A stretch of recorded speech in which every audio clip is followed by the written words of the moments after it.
Selamat malam semuanya. Perkenalkan, nama saya Gilbertus Maung Putra dengan NIM 20050050012,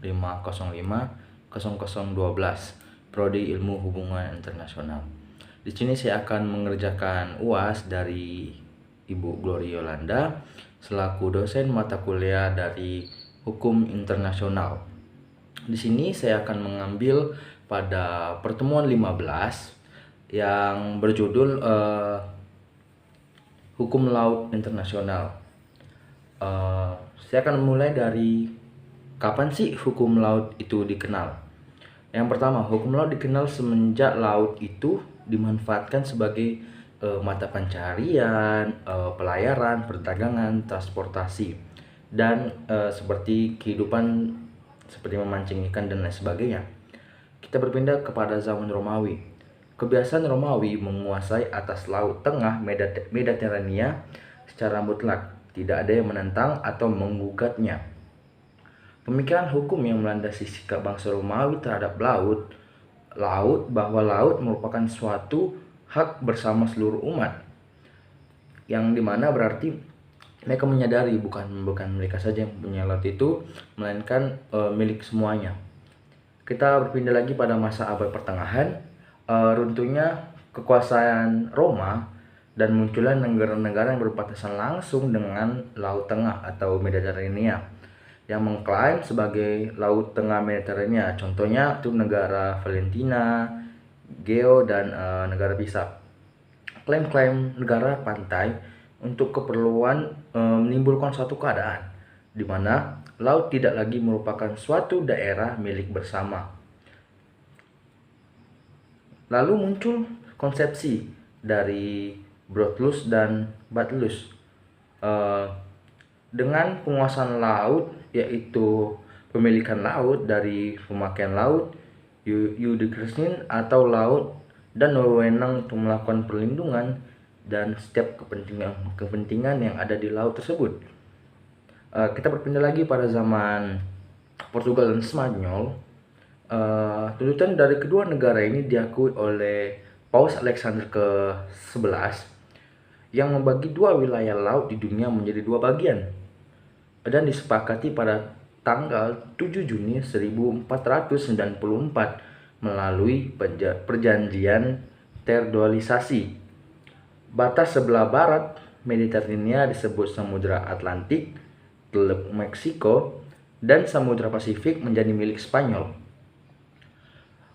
Batas sebelah timur yaitu Samudra Atlantik yang berbatasan dengan selatan Maroko dan Samudra Hindia milik Spanyol dan Portugal. Kita masuk ke zaman Inggris. Usaha-usaha kerajaan Portugal, Spanyol, Jerman, dan Inggris untuk menyatakan laut sebagai miliknya, baik berdasarkan kepentingan perlindungan perikanan maupun monopoli pelayaran, mendapat tantangan dari pihak lain. Kerajaan Inggris menutup lautnya terhadap nelayan-nelayan dari negeri Belanda ataupun negeri-negeri lainnya. Tapi sebaliknya, nelayan Inggris menangkap ikan di dekat pantai kerajaan Belanda.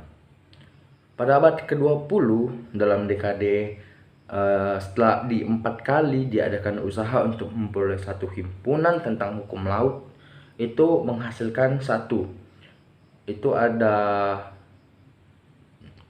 konferensi The Hague pada tahun 1930 dilaungi oleh LBB atau yang kita tahu kayak kemarin itu adalah Liga Bangsa-Bangsa. Terus yang kedua adalah konvensi PBB tentang hukum laut. Itu yang konvensi yang pertama pada tanggal 1955 yang kita juga kenal sebagai UNCLOS yang pertama. Terus yang ketiga adalah konvensi PBB tentang hukum laut kedua. Itu pada tanggal 1960 yang kita kenal sebagai UNCLOS kedua juga. Terus yang keempat adalah konferensi PBB tentang hukum laut 3 pada tahun 1982. Ini membahas tentang UNCLOS 3. Dalam UNCLOS itu mengandung banyak peraturan-peraturan yang mengenai laut, batas wilayah, dan perang ekonomi. Secara tidak langsung, UNCLOS ini mengatur seluruh negara agar tidak bisa menyalahgunakan laut untuk kepentingannya mereka pribadi. Makanya dibagi melalui batas-batas wilayah tertentu agar mereka tidak saling kacau dan tidak terlalu mengeksploitasi bagian di dalam lautnya. Terus pada zaman dulu juga itu mengapa terbentuknya UNCLOS ini, karena setiap negara ingin mengklaim bahwa mereka baru menyadari bahwa laut itu ternyata penting. Makanya di dalam naungan PBB dibuatlah sebuah hukum laut yang mengatur segala aktivitas yang ada di laut, aktivitas ekonomi, perdagangan, nelayan, dan batas-batas negara agar tidak terjadi konflik atau perebutan wilayah laut yang kita kenal itu sekarang sangat penting. Kenapa aku bilang sangat penting? Karena sebagian transportasi atau kegiatan ekonomi itu terjadi di laut, di mana jalur-jalur perdagangan itu banyak menggunakan laut karena biayanya itu lebih kecil dibandingkan memakai alat moda transportasi yang lain. Kalau kita memakai laut itu cenderung lebih cepat, lebih aman, dan bisa membawa lebih banyak barang. Mungkin sekian saja dari saya. Mohon maaf bila ada salah kata. Terima kasih dan selamat malam.